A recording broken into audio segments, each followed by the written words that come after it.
Saudara Ketua Dewan Ekonomi Nasional Luhut Binsar Panjaitan menanggapi soal ramai perbincangan soal upaya ingin mencari peluang hidup yang lebih baik di luar negeri melalui seruan tagar kabur aja dulu. Luhut mengakui dan telah menerima informasi soal seruan tagar kabur aja dulu. Luhut tidak mempermasalahkan, namun Luhut mengingatkan bahwa pemerintah Prabowo Subianto masih dini dan baru 100 hari. Luhut menambahkan, Presiden telah meminta fasilitas pengembangan digitalisasi untuk menyerap tenaga kerja muda. Luhut meminta publik untuk memberi kesempatan pada pemerintahan Prabowo Gibran untuk bekerja. Sebenarnya ini kan baru 100 hari. Jadi kita kita dengar semua, tapi saya pikir saya pesan, nggak usah terus buru-buru, terus bilang puas gak puas. Baru 100 hari kok, kantornya aja tadi baru jalan, saya pikir oke, nggak ada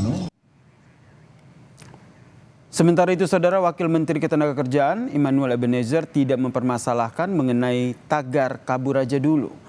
Tidak terlalu banyak berkomentar, Immanuel pun mempersilahkan warga yang ingin pergi dari Indonesia. Namun, ia menghimbau agar WNI yang telah pergi untuk tidak kembali lagi ke Indonesia. Kabur aja dulu atau apa? Adalah hashtag apa-apa, masa hashtag kita peduliin. Iya, terakhir dari Kemenlu menyatakan kalau ya nggak masalah itu hak dari setiap warga. Kabur aja lah, jangan balik lagi.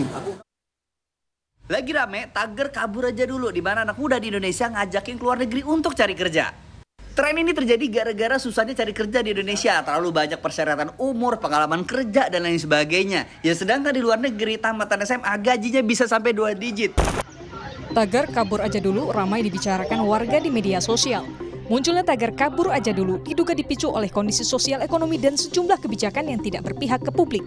Menanggapi hal ini, pemerintah menyayangkan munculnya seruan meninggalkan Indonesia. Kalau kita ini patriotik sejati, kalau emang ada masalah kita selesaikan bersama. Kok jangan kabur aja dulu. Apa yang mau yang mau kita selesaikan apa kau kabur itu? Itu menandakan dia sikap permisif, ya kan, tidak mau menyelesaikan masalah bangsa ini secara bersama-sama. Kita ini pemerintah kan terbuka terhadap masukan. Kalau memang yang benar-benar salah-salah. Kalau kemudian hopeless itu seakan-akan kabur aja dulu, itu menandakan ya mohon maaf, kurang cinta terhadap Menanggapi ramainya seruan ini, dosen Sekolah Bisnis dan Manajemen ITB, Muhammad Yorga Permana dalam program Rosi bilang ramainya tagar kabur aja dulu dinilai muncul dari rasa frustasi dan kemarahan warga atas kebijakan pemerintah yang dinilai tidak pro rakyat. Sulitnya mencari pekerjaan layak dan upah rendah diduga menjadi pemicu utama. Saya melihatnya dari 3 perspektif sih Mbak, kemarahan anak muda ini ya. Pertama memang dari kebijakan pemerintah, yang kita tentu harus bicara tentang kebijakan. Ada ketidakberpihakan kepada anak muda untuk mencari pekerjaan. Kebijakan-kebijakan yang harus viral dulu baru dibatalkan gitu misalnya. Perspektif yang kedua, kata-kata kabur aja dulu juga kita harus melihat memang ada peluang di luar negeri. Terbayang di satu sisi orang sudah frustasi, PHK besar-besaran, datanya sih 80.000, tapi mungkin yang tidak terdata lebih banyak lagi tahun lalu. Usai ramai dibicarakan, warga yang merasa terwakili dalam seruan di media sosial pun angkat bicara soal kabur aja dulu.